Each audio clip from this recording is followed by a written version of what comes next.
આવ્યા છીએ તો સરસ્વતી માતાની જબરજસ્ત જય બોલી દઈએ. બરાબર. બોલો સરસ્વતી માતા કી જય. અડધા જ બોલ્યા છે હો. બધા જ બોલશે. આ સરસ્વતી માટેનો જ આપણો પ્રયત્ન છે. સરસ્વતી દી છે એના માટેનો આપણો ભગીરથ પ્રયત્ન છે. બોલો સરસ્વતી માતા કી જય. સદારામ બાપુ કી જય. ભારત માતા કી જય. આજના આ સન્માન સમારંભમાં આપણી વચ્ચે ઉપસ્થિત સર્વે સંતગણના ચરણોમાં વંદન.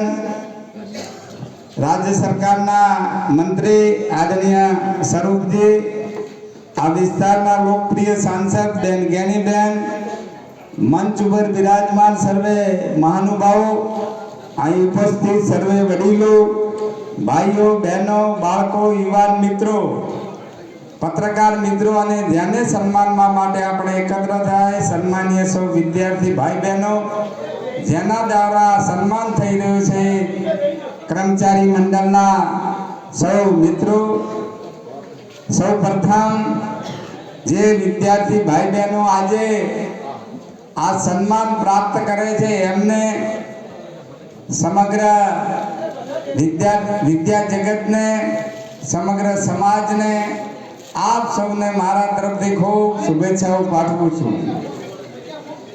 વિદ્યાર્થી ભાઈ બહેનો જીવનમાં ખૂબ ઉચ્ચ અભ્યાસ કરે, ખૂબ આગળ વધે, ખૂબ પ્રગતિ કરે અને સરસ્વતી માતાના ચારે હાથ આ સમાજ ઉપર રહે. પ્રકાશભાઈ કહેતા હતા કે આમ તો આપણો સમાજ 84 ના ખાતા વાળો, 84 દેવ માની. સૈતર મહિના હોય ને અમે કોઈ ગામમાં ગયા અને પૂછીએ ફલાણો આગેવાન જો છે કે ફલાણા ને રમેલ છે, ભૂવા ધોળતા હશે ને બધા એ મળી જશે. આ 84 ના ખાતા વાળો આપણો સમાજ. ભલે તમે 84 દેવ માનો, એ તમારો શ્રદ્ધાનો વિષય છે. જે શ્રદ્ધા છે તે સાબિતીની કોઈ જરૂર નથી. પણ આ 84 ના ખાતામાં બે દેવ નથી, એક નથી સરસ્વતીની, બીજા નથી લક્ષ્મીજી. જય હો. વાહ. સરસ્વતી વિદ્યાની દેવી છે. જે સમાજમાં, જે કુટુંબમાં, જે સમાજમાં સરસ્વતીની આરાધના થાય, સરસ્વતી રીઝે તો શિક્ષણ આવે, ભણતર આવે. અને એમ કહેવાય છે કે સરસ્વતી અને લક્ષ્મીજી બે બેનપણીઓ છે, એકબીજા વગર ચાલતું નથી. જ્યાં સરસ્વતી, જ્યાં શિક્ષણ છે, જ્યાં ભણતર છે, ત્યાં લક્ષ્મીજી એ ધન દોલત મિલકત અને સમૃદ્ધિની નિશાની છે. જ્યાં શિક્ષણ છે, જ્યાં સરસ્વતી છે, ત્યાં લક્ષ્મીજીને ઓટોમેટિક આવવું પડે છે. અને ન મનાતું હોય તો આ માસ્તરને પૂછી લેજો. આ ભાઈ આપણે રાયકાંતજી બેઠા છે, પૂછી લો. દર મહિને લક્ષ્મીજી ઘરે આવી જાય. સાચી વાત. તારીખ પણ નથી ચૂકતા. આ પ્રતાપ છે સરસ્વતીનો, આ પ્રતાપ છે ભણતરનો. તો આપણે ત્યાં પણ સરસ્વતીની આરાધના થકી, શિક્ષણ થકી, ભણતર થકી દરેકના ઘરે લક્ષ્મીજીના પગલા પડે, સમૃદ્ધિ આવે, એના માટેનો આ કર્મચારી મંડળનો, સમાજના આગેવાનોનો પ્રયત્ન છે. મિત્રો, અહીં વાત થઈ, પ્રકાશભાઈએ કીધું શૈક્ષણિક સંકુલનું. શૈક્ષણિક સંકુલ તો ચપટી વગાડતો ઊભો થાય, પણ આપણે પ્રયત્ન નથી કર્યો. આપણે પછાત છીએ, પાછળ છીએ. આગળ વધવા માટેનો, સમૃદ્ધિ પ્રાપ્ત કરવા માટેનો આપણે પ્રયત્ન નથી કર્યો. નહીં તો જે પ્રયત્ન કરે તો પ્રયત્ન કરને વાલો કે કભી હાર નહીં હો सकती. જય હો. વાક્ય સર. જે પ્રયત્ન કરે એની કદી હાર ન થાય, સત્યનો કદી પરાજય ન થાય. મહેનત કરવા વાળો જિંદગીમાં કદી દુખી ન થાય. આ કુદરતી નિયમ છે. અને એમાં સામૂહિકની અંદર એક વ્યક્તિ પ્રયત્ન કરે, સંકલ્પ કરીને, સંકલ્પ એટલે મક્કમ નિર્ધાર કે બીજું જે થવાનું હોય થાય. શરીર કાલ જતું હોય તો આજ જાય, પણ આ કામ મારે કરવું છે. આવા સંકલ્પ સાથે જો કામ આદરે તો મિત્રો સંકલ્પમાં એટલી તાકાત છે કે મહાત્મા ગાંધીએ સંકલ્પ કર્યો હતો કે કાગડો કે કૂતરાના મોતે મરીશ, પણ આ દેશને આઝાદ કરીને જ રહીશ.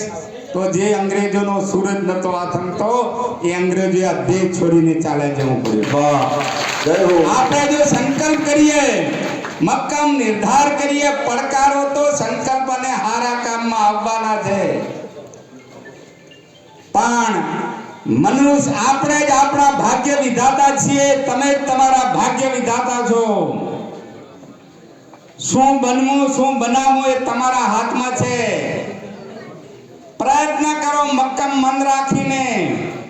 મનુષ્ય ઈશ્વરનો અંશ છે. જેટલી શક્તિ ભગવાનમાં છે એટલી શક્તિ આપણામાં છે.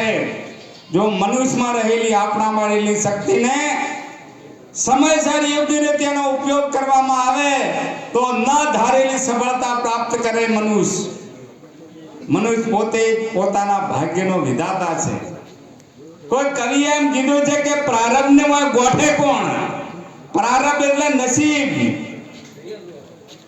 પુરુષાર્થ વિના પ્રારબ્ધ બી પોંગળો છે. પ્રારબ્ધને ગોઠે કોણ? હું તેજ ઉછીનું લઉં ને હું તો જાતે બળતો પાન જ છું.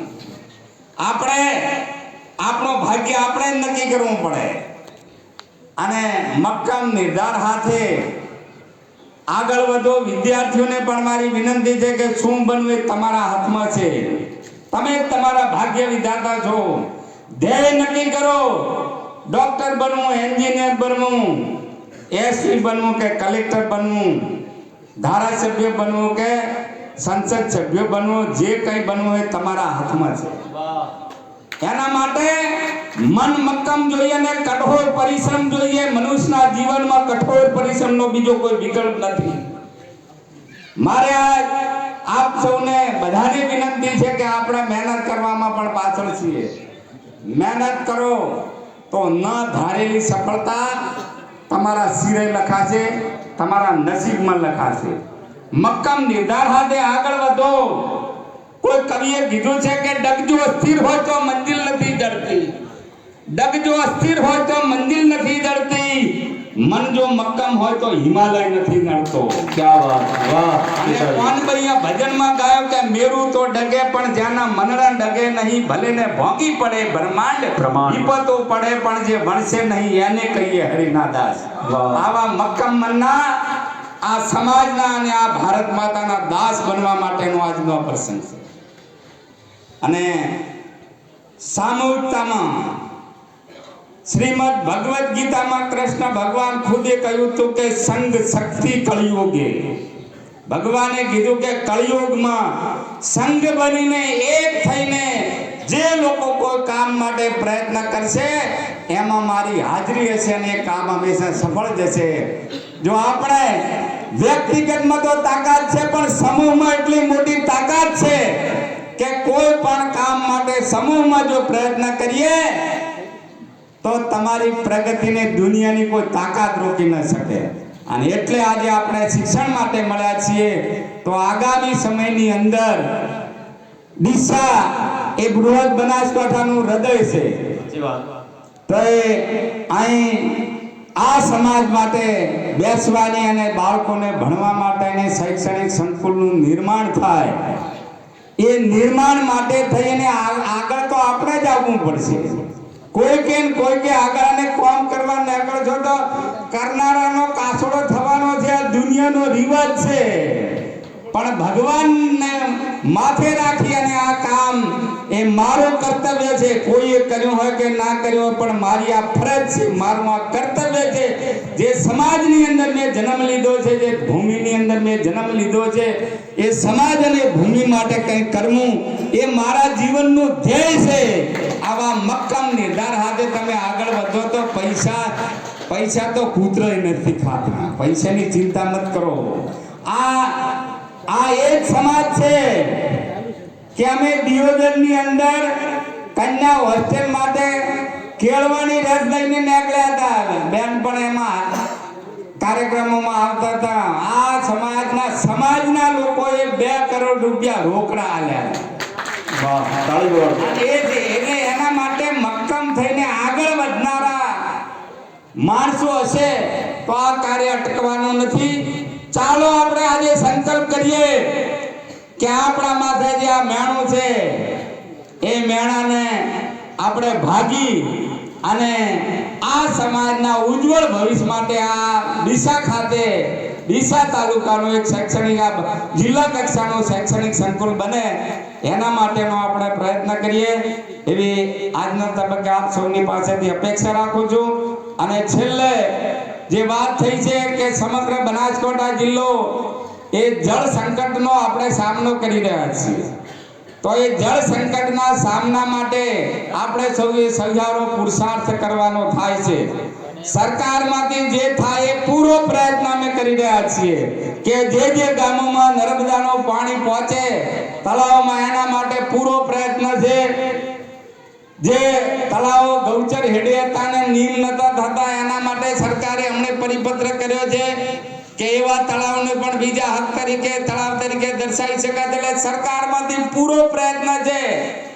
પણ હું તમને જવાબદારીપૂર્વક કહું છું કે પાણીની ભૂગર્ભની સમસ્યા એકલા સરકારથી ઉકેલી નહીં શકાય. એમાં લોક ભાગીદારી જોઈશે. લોકોએ આપણે પાણીનું મહત્વ સમજવું પડશે. પાણી એ પરમેશ્વરનો પ્રસાદ છે અને પ્રસાદનો બગાડ ન થઈ શકે આવું ધર્મશાસ્ત્ર કહે છે. તો પાણી ખોટું વેડફાય નહીં, બગડે નહીં, એ સમયની માંગ છે. અને વરસાદ રૂપી જે પાણી આપણને મળે છે, જ્યારે પણ મળે છે, ચોમાસે મળે, વરસાદે મળે, ભાઈ ચોમાસામાં મળે, શિયાળામાં મળે, ઉનાળામાં મળે, વાયુ પરિવર્તન છે એટલે વરસાદ ગમે ત્યારે આવી શકે છે. એ વરસાદનું પાણી જો આપણા ફેલ થયેલા બોર દ્વારા આપણે ભૂગર્ભમાં ઉતારીએ તો આ સમસ્યાને આપણે કાયમી મિટાવી શકીએ એમ છીએ. તો આપના મારફત આ વિસ્તારની અને બનાસકાંઠાના ખેડૂતોને જનતાને હું એક અપીલ કરું છું કે આ પાણીની સમસ્યા એને આપણે બનાસકાંઠામાંથી કાયમી માટે અને એનો નિકાલ કરવો છે અને કાયમી દેશવટો આપવો છે. તો પાણીને આપણે બચાવીએ અને વરસાદ રૂપી પાણીને આપણે જમીનમાં ઉતારવા માટેનો સંકલ્પ કરીએ. આ જ પાણીની સમસ્યાનો કાયમી ઉકેલ છે. આજના પ્રસંગે આયોજકોને હું અભિનંદન આપું છું કે એમણે ખૂબ સારો આ કાર્યક્રમ કર્યો. અમને બધાને આમંત્રિત કર્યા. તમારા સમાજના દર્શન કરવાનો અમને મોકો મળ્યો બદલ આયોજકોનો ખૂબ આભાર માનું છું. અને આપે અહીં અમને આમંત્રિત કર્યા. હાથે હાથે લેપજીભાઈ હરુથી યાદ કર્યો ભાઈ રસિકજીભાઈ કે આપણે એ દિશામાં આગળ વધી રહ્યા છીએ.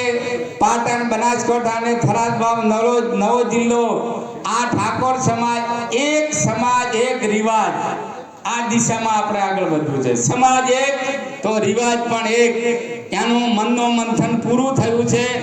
અને હવે 4મી તારીખે 4 જાન્યુઆરી 2026 ના રોજ દિયોદર તાલુકાના ઓગળ ધામની અંદર સવારે 10 વાગે આ ત્રણેય જિલ્લાનો ઠાકોર સમાજ ભાઈઓ, બહેનો, યુવાનો બધા વિશાળ સંખ્યામાં ત્યાં ઉપસ્થિત રહીને આપણો જે નવું બંધારણ છે એ નવા બંધારણના અમલ માટેના સંકલ્પ માટે આપણે મળવા જઈ રહ્યા છીએ. તો આપ સૌને સૌ ઠાકોર ભાઈ બહેનોને ઓગળ ખાતે 4મી તારીખે મોટી સંખ્યામાં ઉપસ્થિત રહેવા આપ સૌને વિનંતી છે. તાલુકે રસિકજી હતા, તાલુકે ગામ કમિટીઓ એટલે આગેવાનો પોતપોતાના ગામની અથવા ક્રોસમાં ગામમાં જઈને ગામ કમિટીઓની રચનાઓ કરે અને ગામ કમિટી આ બંધારણનું સારી રીતે અમલ થાય એની ચિંતા કરીએ. આપણે એક સમાજ, એક રિવાજ શ્રેષ્ઠ રિવાજ એ દિશા આપણે પકડવી જોઈએ. સમાજ શક્તિશાળી તો રાષ્ટ્ર શક્તિશાળી. આ સમાજને શક્તિશાળી બનાવી અને રાષ્ટ્રને શક્તિશાળી બનાવવા માટેનું કાર્ય માટે આખો ઠાકોર સમાજ એક મંચ ઉપર આવ્યો છે. બનાસકાંઠા, પાટણ અને વાવ થરાદનો. તો આ મોકે આપ સૌને પણ વિશાળ સંખ્યામાં ઉપસ્થિત રહેવા મારા તરફથી એ વિસ્તારના ધારાસભ્ય તરીકે આપ સૌને બે હાથ જોડીને વિનંતી કરું છું. આજે તમારી વચ્ચે આવવાનું થયું અને તમે કળશ દ્વારા મારું સન્માન કર્યું છે. ભગવાનને હું પ્રાર્થના કરું કે તમે જે અપેક્ષા રાખી છે કે આ સન્માન એટલે ફોટો સારો લાગે પણ ખૂબ મોટી જવાબદારી છે કે આ વિસ્તારની પાણીની સમસ્યા એ જન ભાગીદારીથી ઉકેલાય એના માટે જે થાય કરવું એવો એમણે સંકલ્પના રૂપે મારું સન્માન કર્યું છે. હું ભગવાનને પ્રાર્થના કરું કે સન્માનને લાયક ભગવાન મને બનાવે અને આપણે સાથે મળીને આ સમાજ અને આ વિસ્તારની આ જે પ્રાણ પ્રશ્નો છે એ ઉકેલાય અને આમાં અમારા લાયક કોઈ પણ કામ હોય તો ગમે ત્યારે કહેજો. અમે તમને મદદરૂપ થવા માટે પૂરો પ્રયત્ન કરીએ. સૌનો આભાર. ભારત માતા કી જય. જબરજસ્ત તાળી. વાહ કે સર.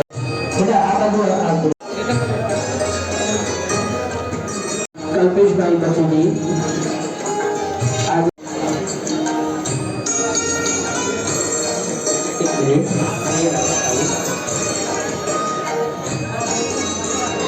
સમણીય વિક્રમ સોલંકી આદિત્ય જે વિદ્યાર્થી થોડું ઝડપ આપણે કરશું એટલે પ્રશ્નોત્તરનું સન્માન પતી જાય ઝડપથી. જે નામ બોલું છું એ શિલ્ડ તૈયાર રાખશો. સોલંકી આદિત્ય એમ નહીં પણ સમાજ માટે સમાજ શું કર્યું એમને પણ સમાજ માટે હું શું કરી શકું આટલી જો સમજ આપણી અંદર જો આવી જાય તો જ આપણે સાચા સમાજ સેવક અને સમાજ માટે મેં કંઈક કર્યું છે એવી ભાવના પ્રગટ થશે. અને એવી જ ભાવના કંઈક આજે પ્રકાશજીએ જાહેરાત કરી એનું અનુસંધાને છે. હવે આપણે કચાશ રહેવાની નથી. આપનો આભાર. અસ્તુ. ભારત માતા કી જય. જબરજસ્ત તાળી વગાડો. ક્યાં વાત. વાહ. હેલો, ખૂબ ખૂબ આભાર. આપ હંમેશા શિક્ષણનો જીવ છો અને હંમેશા શિક્ષણની કોઈ પણ પ્રવૃત્તિની અંદર આપ મદદગાર રહ્યા છો. આજની આપણી જાહેરાત બદલ ઠાકોર સમાજ કર્મચારી મંડળ અને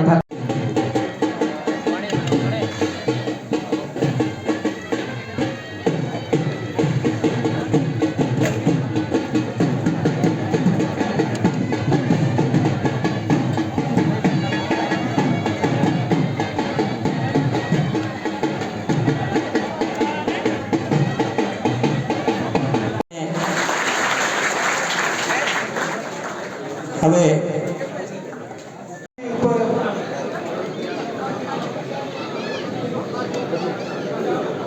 બેન શ્રી અમારા શ્રવણજીનું સ્વાગત કરે. બધું ચાલુ છે એટલે કર્મચારી મંડળના સભ્યોને પણ વિનંતી કે આપ ઊભા થશો તો બીજા ઊભા થશે પ્લીઝ.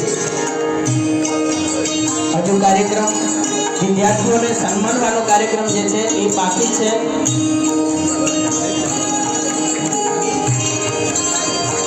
ખૂબ જ તાળીઓથી વધાવેલો.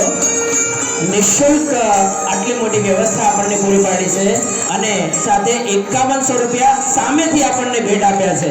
ખૂબ જ તાળીઓથી વધાવેલો કે હંમેશા શૈક્ષણિક સંકુલ છે એ શિક્ષણની વ્યાખ્યાને જાણી શકે એ જ પ્રમાણે અહીંયા ગિરીશભાઈએ પોતાની સરસ મજાની વ્યવસ્થા.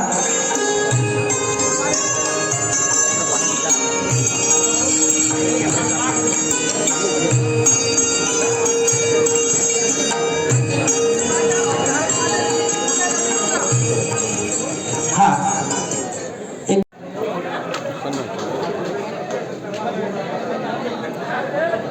ધ્યાન આપજો બેન શ્રી. શ્રવણ